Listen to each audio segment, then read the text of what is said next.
Wednesday, May 15, 2024.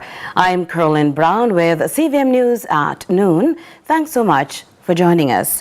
And we begin with an update following backlash from the opposition and concerns overflowing social media regarding the AstraZeneca vaccine being recalled. The Minister of Health and Wellness, Dr. Christopher Tufton, addressed the matter at the weekly post-cabinet briefing on Wednesday.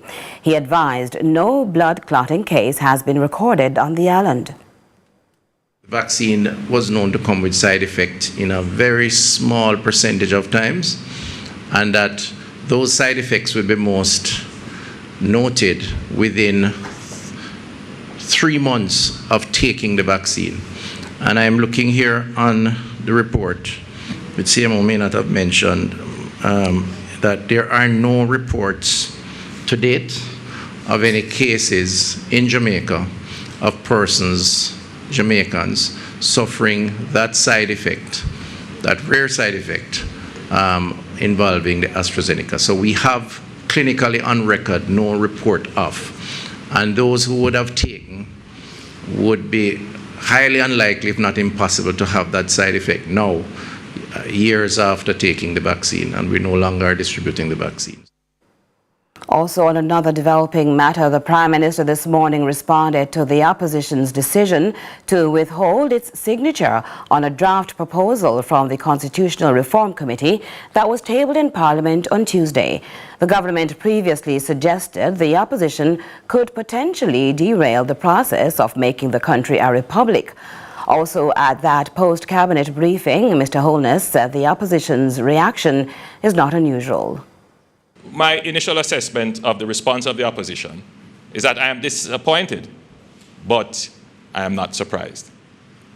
I'm not surprised that they would have tried to find every way out of seeing this process through to its rightful conclusion. I would like to say to the Jamaican people that the efforts that the government has made is not in vain, that we will continue to pursue consensus, because the truth is that you cannot disturb the constitutional and governance architecture of the country without consensus. That is the reality. And consensus takes time, and it takes effort. So I speak to you today as Prime Minister of the country, not as leader of a political party seeking power, but as someone who is genuinely interested in the advance of our country. And so I want to assure Jamaicans that the process continues. We are in a certain season described by others as silly. I tend to sometimes agree. But we will get over it, and Jamaica will evolve into its rightful form, constitutionally, governance, in terms of our economic independence, and socially. The opposition, in the meantime, remains adamant it will not sign until more clarity is provided. Now, one member of the Constitutional Reform Committee, Anthony Hilton, explains the decision was a consensus from the party. He was speaking on CVM's Lead Story Tuesday. The leader of the opposition made, well, first of all, it began when the committee was named. Yes. And the leader of the opposition did not name his membership because he needed clarification on certain matters, and among the matters was the CCJ. Mm-hmm. And they met eventually and had a discussion on the necessity for the government to state a position, mm-hmm. because previously and up until now the government has simply not stated a position other than saying we will at some point state what it is. When we entered, and so when they left the Vale Royal talk, that's when the leader named myself and Donna Scott Motley as a representative. Because you got some assurances. Yes, the understanding was that the government would do its consultation and come to a position and articulate that position. We've been waiting on that since then, and now. So now that we're at this stage where the recommendations are going forward, the leader of the opposition said, look, you have still not had clarity. And in this CVM News update, following Tuesday's fatal crash in Portland that left 2 Titchfield High School students dead and 5 other people injured, the principal, Richard Thompson, says the school body is receiving the necessary support. It's a tragic situation, and so especially the classmates of the students who passed on, they are finding it extremely difficult, and their teachers, as well as the classmates of the other students who are currently battling for life in hospital. We are currently receiving support from the Ministry of Education's trauma team. They're here with us, trying to offer grief counseling to those who are directly affected in those classes, as well as the classes of those students who remain in the hospital at this time. Now, an international team of experts is set to visit Jamaica shortly to rank the safety of the country's road network. The team will assign stars to the local roadways, which must obtain at least 3 stars to meet global road safety standards. And that's just one of several strategies being employed to tackle the constant carnage on our roads. Nika Lewis picks up with a special report. Next to murders, road fatalities account for the highest numbers of tragic or violent deaths in Jamaica. Vice Chairman of the National Road Safety Council, NRSC, Dr. Lucian Jones, says it's reason enough to invest in stemming the carnage and spreading awareness despite the constraints. As a nation, we have been rightly mobilized to deal with the matter of crime and violence and murder. But when you consider that road crashes contribute the second leading cause of violent death in the country, I don't think we have gotten the kind of support which we deserve in order for us to put a stop to this major issue. However, it's not lost on the medical doc that efforts being made to help reduce the risks contributing to road crashes. Among these plans, to assess the safety of the nation's road network and fix where possible to save lives. Right now, I know that the ITA, they are negotiating to bring in a group called IRAP, International Road Assessment Program, internationally well known, and has done some work which have saved thousands of lives across the world. What they do, they come in and they look at your road network, and they assign a star. So 1 star is the worst, 5 stars the best. And they recommend that we should have a minimum of 3-star roads in order for us to drive down road injuries and road crashes in your country. So we're hoping that IRAP here, it's going to cost some money. And then when they are through, they recommend a budget to fix the roads and bring it up to our 3-star standard. That's in keeping with the World Bank's directives of at least 10% of its allocations for road construction to be spent on improving road networks locally. And what about Jamaicans who hail potholes or ruts as life-saving inconveniences on local roads, preventing speeding? We want to have carpet roads. So potholes are very present and imminent danger. And there have been a number of persons who have died because they have been suffering from potholes. So potholes are no-no in any civilized country. And in fact, I go further. ACP Mackenzie and his team, they have gone across the entire country, looking at roads, looking at road markings, looking at signage, absent signage, and they have documented these deficiencies and submitted a list to the National Road Agency for action, and which action has not yet been taken for over a year now. So there are things which are what's causing the inaction? money. But is there more that can be done to ensure Jamaicans already inclined to speeding and reckless behaviors do not end up dead due to faulty roadways? We all know about the so-called white roads on the north coast. Yeah. They are slippery when dry, much less when wet. So that is something which the Prime Minister has addressed in his budget, and a large amount of money is supposed to be spent to fix those roads. So we are looking forward to that to happen. Nika Lewis, CVM News. CVM News Afternoon will continue in a moment. Please stay with us.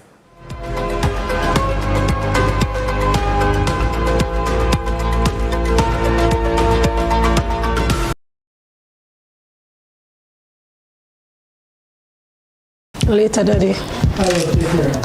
Take care of Grandpa.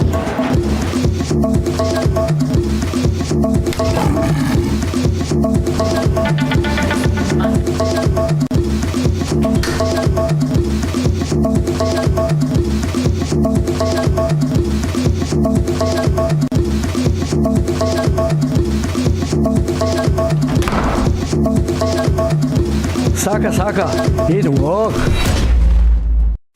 Mindset Conference 2024, the Gospel Edition, Monday to Wednesday, May 20 to 22, at the Jamaica Pegasus Hotel with Pastor John Gray, Pastor Travis Green, Dr. Jackie Green, Todd Galbert, Phil Thomas, Minister Marion Hall, Kevin Downswell, Sharon Gardner, Rhoda Isabella, Pastor Junior Tucker, Bishop Everton Thomas, and many more. Join us for dinner, workshop, panel discussions, praise and worship, undiluted word, and concerts every night. Mindset Conference. For more info, mindsetconference.org. Get your tickets now.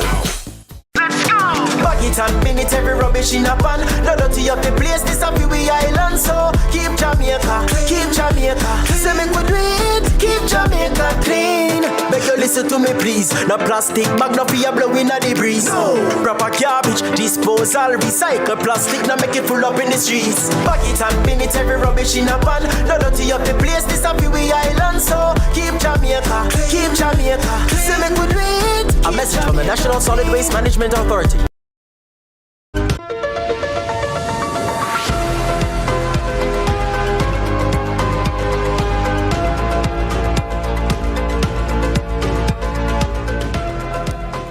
Welcome back. Thanks so much for staying with us.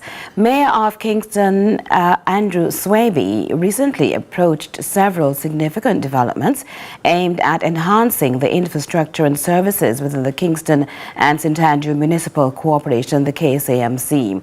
Now, among the approved projects are extensive road repairs, the provision of housing solutions, and the establishment of a new car park.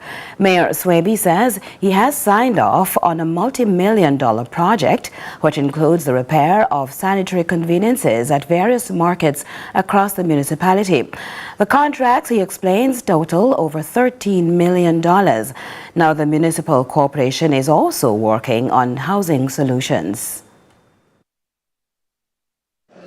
In keeping with the administration promise to improve the living condition of our residents, the KSAMC, in collaboration with the Ministry of Local Government and Rural Development, will be constructing two-bedroom housing solution for indigent persons. One is at Beresford Street and the other is at Septimus Street, both in South St. Andrew. Both contracts have been awarded to Duxwell's Construction at a cost of $9 million each. Residents in a section of St. Andrew East Rural are calling for their roadway to be fixed urgently. They argue if the repair is not carried out promptly, lives could be at risk and livelihoods severely disrupted. We have more.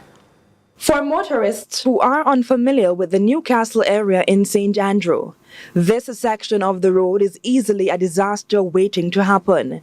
It, however, does not exist in isolation, as further up the line, motorists are met with another unfortunate scene.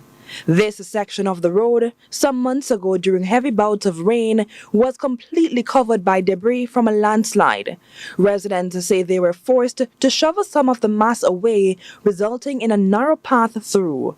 The inconvenience of the road condition has forced some taxi operators to raise their fares. I go at the bus stop right now, a popping right now as I'm speaking. People want to come on, but no taxi no want to come up. Because of the road. Taxi man, they want at least $500 to come up here. Which was it normally? How much was it? Normally at $300. And they want $500? Yeah, because of the road condition. Others say they are forced to buy car parts frequently. Every minute you have to buy front-end parts. And my daughter carry that in outside that we use. Okay. And I tell her, the amount of front-end parts that she have to buy every minute. PNP caretaker for East Rural St. Andrew, Patrick Peterkin, while touring the space on Tuesday, called on the relevant stakeholders to intervene. We don't have any information as to whether there's anything in the pipeline for them to be dealt with. So we're just concerned and we just want to get some information as to whether there are any timelines to address these issues.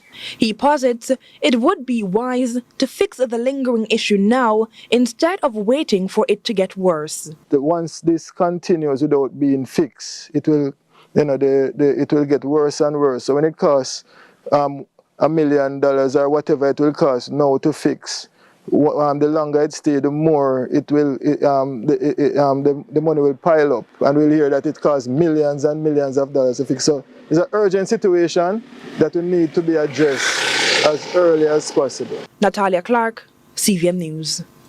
Internationally, Slovakia's Prime Minister Robert Fico has been hospitalized in what has been described as a life-threatening condition after an assassination attempt. The Prime Minister was shot multiple times. His alleged assailant has been detained by the police, and we will give you the latest in a moment, right after this.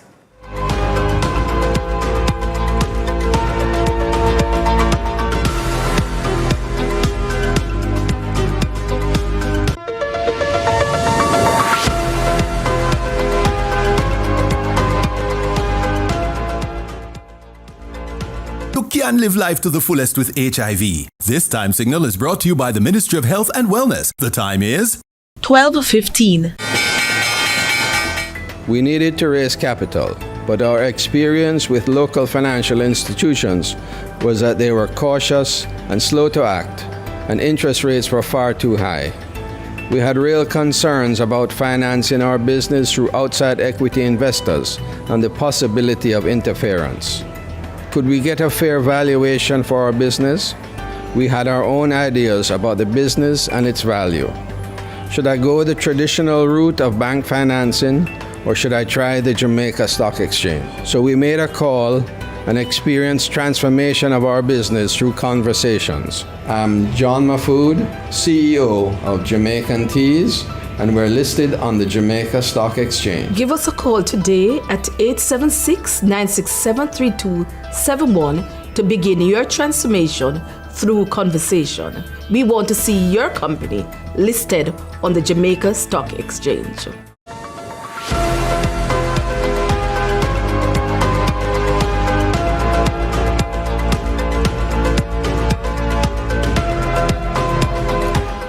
Welcome back. We'll now pick up on that assassination attempt on the Slovakia's Prime Minister, Robert Fico. They are very, very dramatic pictures of the Prime Ministers. They literally are the moments after the shots are fired. Let me show you again. Here they are, and you can see him being just carried there. There were reports of bullet wounds to the abdomen, and that certainly would follow with just the position of the Prime Minister as he was carried there to the car. And the latest we're hearing from the hospital that it appears that he's been taken into intensive care, and they are talking about him being shot and treated with wounds, plural. So that is a detail coming from a hospital spokeswoman that he's been treated for shot wounds. So that suggests more than one wound from shots that are fired. It certainly seems from the pictures only one assailant, but we wait for more on that. We've been hearing from a variety of political leaders in the last little while. We heard from Ursula von der Leyen and other prime ministers. The UK Prime Minister Rishi Sunak just also his first comment talking about being shocked to hear this awful news. All our thoughts are with the Prime Minister and his family, and that a thought echoed by a variety of European leaders as more detail emerges of this attack. Let's get the latest from our correspondent who is there in the region, Rob Cameron. And Rob, what more can you tell us that you are hearing? So far, we believe that a total of 4 or 5 shots